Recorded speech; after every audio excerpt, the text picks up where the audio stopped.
بسم اللہ الرحمن الرحیم۔ السلام علیکم ورحمۃ اللہ وبرکاتہ۔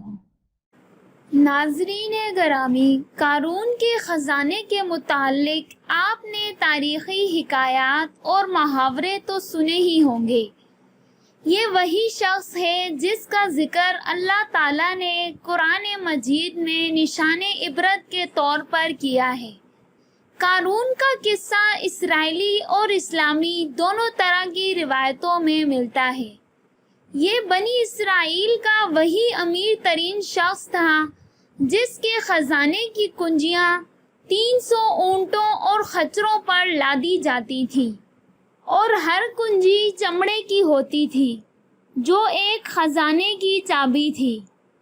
تاریخ انسانی میں شاید قارون سے زیادہ دولت و ثروت کسی شخص کو عطا نہیں کی گئی۔ قارون حضرت موسیٰ علیہ السلام کے چچا یسور کا بیٹا تھا۔ وہ نہایت حسین و خوبصورت آدمی تھا۔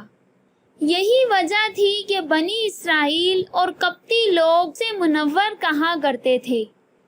قارون جوانی میں اپنی قوم کے سب سے با اخلاق اور نیک افراد میں شمار کیا جاتا تھا۔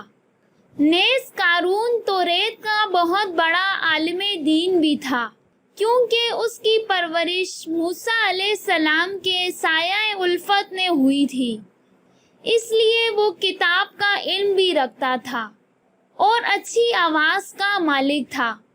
وہ توریت خوبصورت انداز میں تلاوت کیا کرتا تھا۔ یہی وجہ تھی کہ لوگ اس کا بہت ہی ادب و احترام کیا کرتے تھے۔ قارون ابتدا میں حضرت موسیٰ علیہ السلام پر ایمان لے آیا، اور جب بنی اسرائیل کو قبطیوں کی غلامی سے نجات ملی تو وہ ان کے ساتھ مصر کو چھوڑ کر سرزمین موعود کی طرف ہجرت کر گیا۔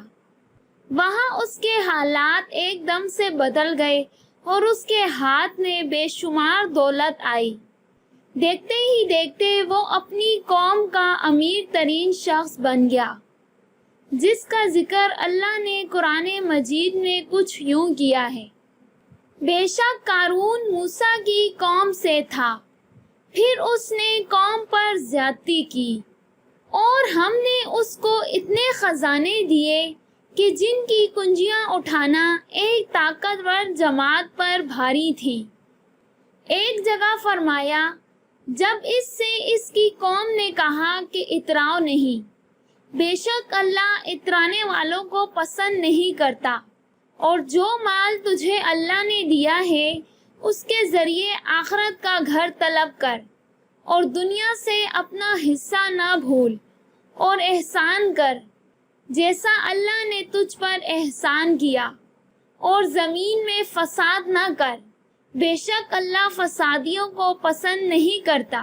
جب زکوٰۃ کا حکم نازل ہوا اور حضرت موسیٰ علیہ السلام نے اس سے عہد لیا تو اس نے یہ وعدہ کیا تھا کہ وہ اپنے مال کا 1000واں حصہ زکوٰۃ نکالے گا، لیکن جب بعد میں اس نے اپنے مال کا حساب لگایا تو ایک بہت بڑی رقم زکوٰۃ کی نکلی، لہٰذا اس کے دل میں حرص اور لالچ پیدا ہو گیا اور وہ زکوٰۃ کا منکر ہو گیا۔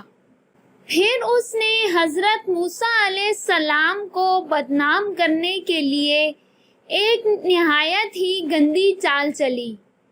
اس نے بنی اسرائیل میں سے ایک گروہ کو جو اس کے حمایتی تھے جمع کیا اور کہا، اے بنی اسرائیل، موسیٰ نے ہمیں بہت سارے امور کا حکم دیا جس پر تم لوگوں نے اس کی پیروی کی، اب وہ تم سے تمہارا مال بھی لینا چاہتا ہے، لہٰذا فلاں فاحشہ عورت کو لے کر آؤ تاکہ اسے کچھ پیسے دے کر موسیٰ کو بدکار ثابت کیا جا سکے۔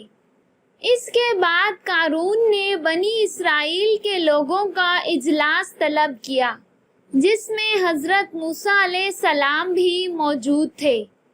قارون نے حضرت موسیٰ علیہ السلام سے وعظ کرنے کو کہا، اس پر آپ نے کھڑے ہو کر فرمایا کہ جو شخص بھی چوری کرے گا اس کے ہاتھ کاٹ دیے جائیں گے، جو کوئی زنا کرے گا اور غیر شادی شدہ ہوگا تو اسے کوڑے مارے جائیں گے، اور اگر وہ شادی شدہ ہوگا اور زنا کرے گا تو اسے سنسار کر دیا جائے گا، یعنی پتھر مار کر اسے مار ڈالا جائے گا۔ جو کوئی دوسرے پر جھوٹی تہمت لگائے گا تو اسے 80 کوڑے مارے جائیں گے۔ قارون اسی وقت کھڑا ہوا، کہنے لگا کہ اگر آپ کوئی جرم کریں تو آپ کو سزا دی جائے گی یا نہیں؟ جواب میں حضرت موسیٰ علیہ السلام نے کہا کہ قانون سب کے لیے برابر ہے، اگر ایسی کوئی حرکت مجھ سے سرزد ہو جائے تو مجھے بھی قانون کے مطابق سزا ہوگی۔ تب قارون نے کہا کہ مجھے معلوم ہوا ہے کہ شہر کی ایک عورت کے ساتھ آپ نے زنا کیا ہے۔ یہ سن کر حضرت موسیٰ علیہ السلام نے کہا، معاذ اللہ، ایسی کوئی بات نہیں، پھر بھی اس عورت کو ابھی حاضر کیا جائے اور اس کا بیان لیا جائے۔ اسی دوران وہ عورت وہاں آ گئی۔ تب حضرت موسیٰ علیہ السلام نے اس سے فرمایا، اے عورت، تجھے قسم ہے اس پروردگار کی جس نے دریائے نیل کے 2 حصے کیے تھے اور جس نے تورات نازل فرمائی، سچ سچ بتا دے، میں نے تیرے ساتھ ایسا کچھ کیا ہے جو قارون اور اس کے ساتھی کہہ رہے ہیں؟ حضرت موسیٰ علیہ السلام کے پوچھنے پر اس فاحشہ عورت نے کہا کہ یہ لوگ بالکل جھوٹ بول رہے ہیں، میں حالانکہ گناہگار اور بدکار عورت ہوں، لیکن اس بات کو ہرگز پسند نہیں کرتی کہ تم پر زنا کی جھوٹی تہمت لگاؤں۔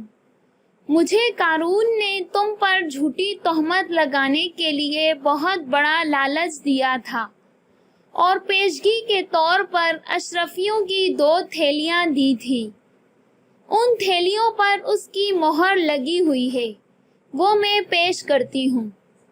اس فاحشہ عورت کا بیان ختم ہوتے ہی حضرت موسیٰ علیہ السلام آپ دیدہ ہو کر سجدہ شکر میں گر پڑے اور بحالت سجدہ آپ نے یہ دعا مانگی کہ یا اللہ، قارون پر اپنا قہر و غضب نازل فرما دے۔ لہٰذا 2 افراد کے علاوہ وہ تمام لوگ جو قارون کے ساتھ تھے اس سے جدا ہو گئے۔ پھر موسیٰ علیہ السلام نے اللہ کے اذن سے زمین کو حکم دیا تو زمین پھٹ پڑی اور قارون اور اس کے پیروکار اس میں دھسنے لگے، اور دیکھتے ہی دیکھتے قارون، اس کا مکان اور خزانہ سب اس زمین میں دھس گیا۔ جب یہ زمین میں نابود ہو گئے تو زمین کا شگاف دوبارہ بند ہو گیا۔ قارون کی اس دولت کے متعلق بہت ساری تاریخی حکایات نقل کی گئی ہیں، اور تا قیامت قارون اور اس کا خزانہ تمام انسانیت کے لیے نشان عبرت بنا رہے گا۔ امید کرتے ہیں کہ آپ کو آج کی یہ ویڈیو اچھی لگی ہوگی۔ اچھی لگی ہے تو پلیز ویڈیو کو لائک کر کے چینل کو سبسکرائب کر لیں۔ ملتے ہیں نیکسٹ ویڈیو میں، تب تک کے لیے اللہ حافظ۔